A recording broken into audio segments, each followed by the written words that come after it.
Hi dears, എന്തൊക്കെ എല്ലാവരുടെയും വിശേഷം? എല്ലാവരും സുഖമായിരിക്കുന്നോ? അപ്പോൾ ഇന്ന് ഞാൻ ഷെയർ ചെയ്യുന്നത് വളരെ ഹെൽത്തി ആയിട്ടുള്ള നല്ല ടേസ്റ്റി ആയിട്ടുള്ളൊരു റെസിപ്പിയാണ് ഷെയർ ചെയ്യുന്നത്. ഉണ്ടാക്കിയെടുക്കാൻ എളുപ്പമാണ്. വളരെ കുറഞ്ഞ ഇൻഗ്രീഡിയൻസ് വെച്ച് നല്ല ഹെൽത്തി ആയിട്ടും വളരെ ടേസ്റ്റി ആയിട്ടും തയ്യാറാക്കിയെടുക്കാൻ പറ്റിയിട്ടുള്ള നല്ലൊരു റെസിപ്പിയാണ് ഷെയർ ചെയ്യുന്നത്. എള്ളും അവലും വിളയിച്ചതിൻ്റെ റെസിപ്പിയാണ് കേട്ടോ. അപ്പോൾ എള്ളിനൊക്കെ ഒരുപാട് ആരോഗ്യ ഗുണങ്ങളുണ്ട്. അതുകൊണ്ട് തന്നെ ഇത് കഴിക്കുന്നതും ഒരുപാട് നല്ലതാണ് കേട്ടോ. കുട്ടികൾക്കാണെങ്കിലും മുതിർന്നവർക്കാണെങ്കിലും ഒക്കെ. വീഡിയോയിലേക്ക് പോകുന്നതിന് മുമ്പ് വീഡിയോ എല്ലാവരും ഒന്ന് സ്കിപ്പ് ചെയ്യാതെ മുഴുവനായിട്ട് കാണാൻ ശ്രമിക്കണേ. അതുപോലെ തന്നെ വീഡിയോക്ക് ഒരു ലൈക്ക് ഒന്ന് സപ്പോർട്ട് ചെയ്യണം കേട്ടോ. സബ്സ്ക്രൈബ് ചെയ്യാതെ കാണുന്ന കൂട്ടുകാർ ഒന്ന് സബ്സ്ക്രൈബ് ചെയ്ത് സപ്പോർട്ടും കൂടി ചെയ്യണേ. അപ്പോൾ നമുക്കിതെങ്ങനെ ഉണ്ടാക്കുന്നത് നോക്കിയാലോ. അതിനായിട്ട് ഞാനിതപ്പോൾ 2 കപ്പ് എള്ളാണ് എടുത്തിട്ടുള്ളത്. 250 ml കപ്പിനാണ് കേട്ടോ. 2 കപ്പ് എള്ള് എടുത്തിട്ടുണ്ട്. നല്ലപോലെ കഴുകിയെടുക്കണം. എള്ളിൽ നല്ലോണം അഴുക്കുണ്ടായിരിക്കും. കഴുകുന്ന സമയത്ത് വെള്ളം നല്ല കറുപ്പ് കളറിലായിരിക്കും ഉണ്ടാവുക കേട്ടോ. അതുകൊണ്ട് തന്നെ ഒരു 5-6 തവണയെങ്കിലും നല്ലപോലെ കഴുകിയെടുക്കണം. എന്നിട്ട് വെള്ളം വാരാനായിട്ട് ഇതുപോലെ ഒരു സ്ട്രെയിനറിലേക്ക് നിലയ്ക്ക് മാറ്റി കൊടുത്ത ശേഷം വെയിലത്ത് വെച്ച് ഉണക്കിയെടുക്കുക. അതല്ലാന്നുണ്ടെങ്കിൽ നല്ലൊരു കോട്ടൺ തുണിയിലേക്ക് പരത്തിയിട്ട് കൊടുത്തിട്ട് നന്നായിട്ടൊന്ന് വെള്ളം തോർത്തിയെടുത്താലും മതി കേട്ടോ. ഞാനിപ്പോൾ വെയിലത്ത് വെച്ചൊന്ന് ഉണക്കിയെടുത്തേക്കാണ്. ഇനി ഇതൊരു സൈഡിലേക്ക് മാറ്റി വയ്ക്കുക. ഇതിലേക്ക് ആവശ്യമായിട്ടുള്ള ശർക്കര നമുക്കൊന്ന് ഉരുക്കിയെടുക്കാനുണ്ട്. ഞാനിപ്പോൾ ഇതിനാവശ്യമായിട്ട് എടുത്തിട്ടുള്ളത് കരിപ്പെട്ടി ശർക്കരയാണ് എടുത്തിട്ടുള്ളത്. അപ്പോൾ നിങ്ങളുടെ കയ്യിൽ ഇതില്ല എന്നുണ്ടെങ്കിൽ ശർക്കര വെച്ച് ചെയ്യുക. പക്ഷേ കുറച്ചും കൂടി ഹെൽത്തി ആയിട്ടുള്ളത് കരിപ്പെട്ടി ശർക്കര വെച്ച് ചെയ്യുന്നതായിരിക്കും കേട്ടോ. ഇപ്പോൾ ഞാൻ ഒരു 700 ഗ്രാം കരിപ്പെട്ടിയാണ് എടുത്തിട്ടുള്ളത്. നിങ്ങളുടെ മധുരത്തിനനുസരിച്ച് ചെയ്യുക കേട്ടോ. ഇത് കുറച്ചൊരു മധുരത്തിൽ എടുക്കുന്നത് തന്നെ ആയിരിക്കും നല്ലത്. ഞാനൊരു പാകത്തിനുള്ള മധുരത്തിൻ്റെ അളവാണ് കേട്ടോ ഇതിൽ പറഞ്ഞിട്ടുള്ളത്. ഞാനിതിലേക്ക് ഒരു 1.5 കപ്പ് വെള്ളം കൂടി ഒഴിച്ചു കൊടുത്തിട്ട് ഒന്ന് മെൽറ്റ് ആവാനായിട്ട് വെക്കുന്നുണ്ട്. ഒന്ന് ഉരുക്കിയെടുക്കണം.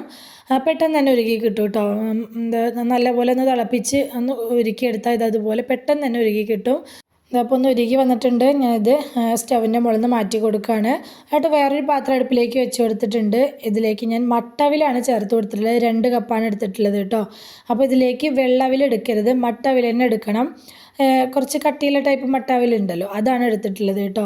ഇനി ഇതൊന്ന് നല്ലപോലെ ഒന്ന് വറുത്തെടുക്കണം. ഇത് വറുത്ത് നല്ലപോലെ പാകമായി വരുന്ന സമയത്ത് നല്ലൊരു മണമൊക്കെ വരും കേട്ടോ.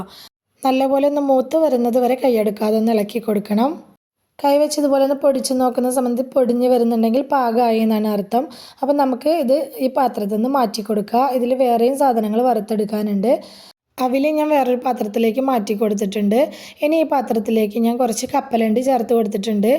1 കപ്പ് കപ്പലണ്ടിയാണ് ഞാൻ ചേർത്ത് കൊടുത്തിട്ടുള്ളത്. തൊലി ഇല്ലാത്ത കപ്പലണ്ടിയാണ് ഞാൻ എടുത്തിട്ടുള്ളത്. തൊലിയോട് കൂടിയിട്ടുള്ള കപ്പലണ്ടിയാണ് നിങ്ങളുടെ കയ്യിലുള്ളതെങ്കിൽ അതെടുക്കുക. വറുത്തെടുത്ത ശേഷം തൊലി കളഞ്ഞെടുത്താൽ മതി. പിന്നെ നിങ്ങളുടെ കയ്യിൽ വറുത്ത കടലയാണ് ഉള്ളതെങ്കിൽ പോലും ജസ്റ്റ് ഒന്ന് ചൂടാക്കി കൊടുക്കണം കേട്ടോ. എന്നിട്ട് വേണം നമ്മൾ ഈ റെസിപ്പിയിലേക്ക് ആഡ് ചെയ്യാനായിട്ട്. കപ്പലണ്ടിയിൽ ധാരാളം പ്രോട്ടീനും വൈറ്റമിൻസും മിനറൽസും ഒക്കെ അടങ്ങിയിട്ടുണ്ട് കേട്ടോ. അതുകൊണ്ട് തന്നെ കപ്പലണ്ടി കഴിക്കുന്നത് നല്ലതാണ്, കുട്ടികൾക്ക് കൊടുക്കുന്നത് നല്ലതാണ്. കടല ഫ്ലെയിം ഒന്ന് കുറച്ച് വെച്ചിട്ട് ഇതുപോലെ ഒന്ന് കളറ് ചേഞ്ച് ആവുന്നത് വരെ ഒന്ന് വഴറ്റിയെടുക്കുക കേട്ടോ. ഇതിപ്പോൾ ആയിട്ടുണ്ട്. ഇതും ആ പാത്രത്തിൽ നിന്ന് മാറ്റി കൊടുക്കുകയാണ്. ഇനി അതേ പാത്രത്തിലേക്ക് തന്നെ നമ്മൾ വെള്ളം കഴുകി ക്ലീനാക്കി ഉണക്കി വെച്ചിട്ടുള്ള എള്ള് ചേർത്ത് കൊടുക്കുകയാണ്. എള്ള് ചേർത്ത് കൊടുക്കൽ കഴിഞ്ഞിട്ടുണ്ടെങ്കിൽ കൈയെടുക്കാതെ തന്നെ ഇളക്കി കൊടുക്കണം കേട്ടോ. ഇല്ലെങ്കിൽ പെട്ടെന്ന് കരിഞ്ഞു പോവും. ഈ എള്ള് നന്നായിട്ടൊന്ന് ചൂടായി പാകമായി വരുന്ന സമയത്ത് ഇതിങ്ങനെ ഒരു പൊട്ടി വരുന്ന സൗണ്ട് കേൾക്കും കേട്ടോ. ആ സൗണ്ട് വരുന്നത് വരെ നമ്മൾ കൈയെടുക്കാതെ തന്നെ ഇളക്കി കൊടുക്കണം.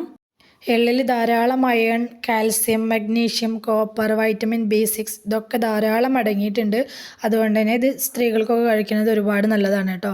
അതുപോലെ ആർത്തവ പ്രശ്നങ്ങളുള്ളവർക്കും ആർത്തവം വരാൻ വേണ്ടിയിട്ടും അതുപോലെ PCOD പ്രശ്നമുള്ളവർക്കൊക്കെ കഴിക്കാൻ അടിപൊളിയാണ്, അടിപൊളി ഫുഡാണ് കേട്ടോ. നമ്മുടെ എള്ളൊക്കെ നല്ലപോലെ ചൂടായിട്ട് മൂത്ത് വന്നിട്ടുണ്ട്. അത് അങ്ങനെ പൊട്ടുന്ന സൗണ്ട് കേൾക്കാൻ തുടങ്ങിയിട്ടുണ്ട്. അപ്പോൾ ഞാനിത് ഫ്ലെയിം ഓഫാക്കി കൊടുക്കാൻ കേട്ടോ. വേറൊരു പാത്രം അടുപ്പിലേക്ക് വെച്ച് കൊടുത്തിട്ടുണ്ട്. ഇനി അതിലേക്ക് 2 ടീസ്പൂൺ നെയ്യ് ചേർത്ത് കൊടുത്തിട്ടുണ്ട്. ഇത്രയും നേരം നമ്മൾ വറുത്തെടുത്ത ഒരു സാധനങ്ങളിലും നെയ്യ് ആഡ് ചെയ്തിട്ടില്ല, ഓയിലൊന്നും ആഡ് ചെയ്തിട്ടില്ല. അപ്പോൾ തേങ്ങ വറുത്തെടുക്കാൻ ആവശ്യമായിട്ടാണ് ഇപ്പോൾ 2 ടീസ്പൂൺ നെയ്യ് ചേർത്ത് കൊടുത്തിട്ടുള്ളത്. ഈ തേങ്ങ നല്ല പോലെ ഒന്ന് ഇതിലത്തെ വെള്ളം വറ്റിച്ചെടുക്കണം കേട്ടോ. നല്ല പോലെ വെള്ളം വറ്റി തേങ്ങ നല്ല പോലെ ഡ്രൈ ആയി കിട്ടണം. എന്നാൽ മാത്രമേ നമ്മളിത് ഉണ്ടാക്കി വെച്ചാൽ കേട് വരാതിരിക്കുള്ളൂ കേട്ടോ. അതല്ലാന്നുണ്ടെങ്കിൽ പെട്ടെന്ന് ചീത്തയായി പോവും. ഇത് നല്ല പോലെ ഫ്ലെയിം കുറച്ച് വെച്ചും കൂട്ടി വെച്ച് അഡ്ജസ്റ്റ് ചെയ്തിട്ട് നമ്മൾ നല്ല രീതിക്ക് തന്നെ ഈ തേങ്ങയിൽ വെള്ളം വറ്റിച്ചെടുത്ത് ചെറുതായിട്ടൊരു കളറൊക്കെ ചേഞ്ചായി വരുന്നത് വരെ തന്നെ ഈ തേങ്ങ ഒന്ന് വറുത്തെടുക്കണം. ഫ്ലെയിം അഡ്ജസ്റ്റ് ചെയ്ത് കൂട്ടിയും കുറച്ചൊക്കെ വെച്ച് ചെയ്തെടുത്താൽ പെട്ടെന്ന് തന്നെ ആയി കിട്ടും കേട്ടോ. ഇതിപ്പോൾ അത്യാവശ്യം ഒന്ന് ആയി വന്നിട്ടുണ്ട്, കളറൊക്കെ ഒന്ന് ചേഞ്ചായി വന്നിട്ടുണ്ട്. കുറച്ചും കൂടി ആക്കണം എന്നുള്ളവർക്ക് കുറച്ചും കൂടിയൊക്കെ കളർ ചേഞ്ച് ആക്കി എടുക്കാം കേട്ടോ. ഞാനിപ്പോൾ ഈ ഒരു സ്റ്റേജിൽ നിർത്തിയേക്കാണ്. അപ്പോൾ ഈ സമയത്ത് എനിക്ക് തോന്നി ഈ പാത്രം പോരാ, എല്ലാം കൂടെ മിക്സാക്കി എടുക്കുന്ന സമയത്ത് തോന്നിയതുകൊണ്ട് ഞാൻ വേറൊരു പാത്രം, കുറച്ച് വലിയ പാത്രം വെച്ച് കൊടുത്തിട്ടുണ്ട് കേട്ടോ. ഒരു കുഴിയുള്ള ടൈപ്പ് പാത്രം വെച്ച് കൊടുത്തിട്ട് നമ്മൾ ഉരുക്കി എടുത്ത് വെച്ചിട്ടുള്ള കരിപ്പട്ടി ശർക്കര ഇതിലേക്ക് അരിച്ചൊഴിച്ച് കൊടുക്കണം. അരിച്ചെണ്ണ ഒഴിച്ച് കൊടുക്കണം കേട്ടോ. അരിച്ചൊഴിച്ച് കൊടുക്കൽ കഴിഞ്ഞാൽ നമ്മൾ വറുത്ത് വെച്ചിട്ടുള്ള തേങ്ങ ഇതിലേക്ക് ഇട്ട് കൊടുക്കുക. തേങ്ങ ഒന്ന് ഇട്ട് കൊടുത്തിട്ട് നല്ല പോലെ ഒന്ന് ഫ്ലെയിം കൂട്ടി വെച്ചിട്ട് ഒന്നങ്ങ് തിളപ്പിച്ചെടുക്കണം കേട്ടോ. ആ തേങ്ങയിലേക്ക് ആ മധുരം നന്നായിട്ടൊന്ന് പിടിക്കുന്നത് വരെ ഒന്ന് ഫ്ലെയിം കൂട്ടി വെച്ചിട്ട് നന്നായിട്ടൊന്ന് തിളപ്പിച്ചെടുക്കുക. കുറച്ച് സമയം മതി. അത് കഴിഞ്ഞിട്ടുണ്ടെങ്കിൽ ഫ്ലെയിം കുറച്ച് വെക്കുക. എന്നിട്ട് നമ്മുടെ വറുത്തെടുത്ത് വെച്ചിട്ടുള്ള എള്ള് ചേർത്ത് കൊടുക്കുക. എള്ള് ചേർത്ത് കൊടുക്കൽ കഴിഞ്ഞാൽ വീണ്ടും നന്നായിട്ടൊന്ന് മിക്സാക്കി കൊടുക്കുക.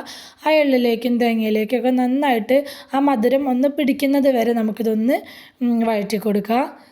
നന്നായിട്ടൊന്ന് മിക്സായി കിട്ടി കഴിഞ്ഞിട്ടുണ്ടെങ്കിൽ പിന്നെ വറുത്ത് വെച്ചിട്ടുണ്ടായിരുന്ന നമ്മുടെ മട്ടാവിലുണ്ടല്ലോ അതിട്ട് കൊടുക്കുക. അതുപോലെ തന്നെ കപ്പലണ്ടിയും കൂടി ഇട്ട് കൊടുക്കുക കേട്ടോ. ഇതെല്ലാം കൂടി ഇട്ട് കൊടുക്കൽ കഴിഞ്ഞിട്ടുണ്ടെങ്കിൽ നല്ലപോലെ ഇളക്കി യോജിപ്പിച്ചെടുക്കണം. നന്നായിട്ട് മിക്സാക്കി എടുക്കണം. പിന്നെ ഫ്ലെയിം വല്ലാതെ കൂട്ടി വയ്ക്കരുത് കേട്ടോ. ഫ്ലെയിം ഒന്ന് കുറച്ച് വെച്ചിട്ട് ഈ എള്ളും അവിലും കപ്പലണ്ടിയും എല്ലാം കൂടെ തേങ്ങ എല്ലാം കൂടെ നന്നായിട്ട് മിക്സായിട്ട് അതിലേക്ക് ഈ കരിപ്പട്ടി ശർക്കര നല്ലപോലെ പിടിച്ച് കിട്ടുന്ന വിധത്തിൽ നന്നായിട്ടൊന്ന് മിക്സാക്കി എടുക്കണം. ഈ സമയത്ത് നിങ്ങൾക്ക് ഏലക്കായപ്പൊടി ചേർക്കേണ്ടവർക്ക് ചേർത്ത് കൊടുക്കുക. അതുപോലെ ചുക്കുപൊടി അല്ലെങ്കിൽ ജീരകം ചതച്ചതൊക്കെ ചേർത്ത് കൊടുക്കേണ്ടവർക്ക് അതിൻ്റെയൊക്കെ ഫ്ലേവർ ഇഷ്ടമുള്ളവർ അതൊക്കെ ചേർത്ത് കൊടുത്തോളൂ കേട്ടോ. അപ്പോൾ ഞാനിപ്പോൾ അതൊന്നും ചേർത്ത് കൊടുത്തിട്ടില്ല. അത് ചേർത്ത് കൊടുത്തു കഴിഞ്ഞാൽ ചിലപ്പോൾ ചെറിയ മോൻ കഴിക്കാനുള്ള സാധ്യത കുറവാണ്. അതുകൊണ്ട് ഞാനതൊന്നും ചേർത്ത് കൊടുത്തിട്ടുണ്ടായിരുന്നില്ല.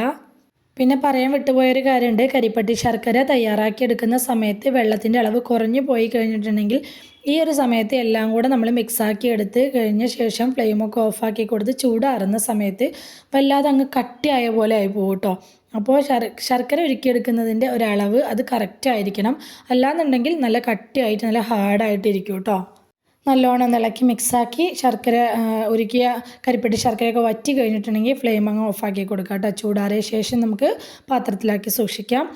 എള്ളിൽ ഒരുപാട് ഫൈബർ അടങ്ങിയിട്ടുണ്ട്. അതുകൊണ്ട് തന്നെ അത് ദഹനത്തിന് സഹായിക്കും. അതുപോലെ എല്ല് ബലത്തിനും രക്തക്കുറവുള്ളവർക്കും ഒക്കെ സൂപ്പർ ഫുഡാണ് കേട്ടോ. അപ്പോൾ കുട്ടികൾക്കാണെങ്കിൽ കൗമാരപ്രായത്തിലുള്ള കുട്ടികൾക്കൊക്കെ ആണെങ്കിൽ ഇത് കൊടുക്കുന്നത് നല്ലതാണ്. അതുപോലെ ആൺകുട്ടികൾക്കാണെങ്കിലും ബ്ലഡ് കുറവുള്ള ആൺകുട്ടികളും മുടി കൊഴിച്ചിലുള്ള കുട്ടികളൊക്കെ ആണെങ്കിൽ അവർക്കൊക്കെ അത് അടിപൊളിയാണ് കേട്ടോ. മുടി കൊഴിച്ചിലുള്ളവരൊക്കെ കഴിക്കുന്നത് സൂപ്പറാണ്. അപ്പോൾ ഇതുവരെയും ട്രൈ ചെയ്ത് നോക്കിയിട്ടില്ലാത്തവരാണെങ്കിൽ ട്രൈ ചെയ്ത് നോക്കണം കേട്ടോ. അപ്പോൾ ഇന്നത്തെ നമ്മുടെ എള്ളും അവിലും വിളയിച്ചിൻ്റെ റെസിപ്പി എല്ലാവർക്കും ഇഷ്ടമായി എന്ന് വിചാരിക്കുകയാണ്. ഇഷ്ടമായിട്ടുണ്ടെങ്കിൽ സബ്സ്ക്രൈബ് ചെയ്യാതെ കാണുന്ന കൂട്ടുകാരൊന്ന് സബ്സ്ക്രൈബ് ചെയ്ത് സപ്പോർട്ട് ചെയ്യണേ. അതുപോലെ തന്നെ ലൈക്ക് ചെയ്യാനും ഹൈപ്പ് ചെയ്യാനും ഒന്നും മറന്നു പോവല്ലേ കേട്ടോ. റെസിപ്പി ഇഷ്ടമായിട്ടുണ്ടെങ്കിൽ അത് ഉപകാരപ്പെട്ടു എന്ന് തോന്നുന്നുണ്ടെങ്കിൽ നിങ്ങളുടെ ഫ്രണ്ട്സിനും ഫാമിലിക്കൊക്കെ ഒന്ന് ഷെയർ ചെയ്ത് കൊടുക്കുക കൂടി വേണേ. ഇതുവരെ കൂടെ നിന്ന് സപ്പോർട്ട് ചെയ്തിട്ടുള്ള എൻ്റെ എല്ലാ മുത്തമണികൾക്കും ഒരുപാട് നന്ദി.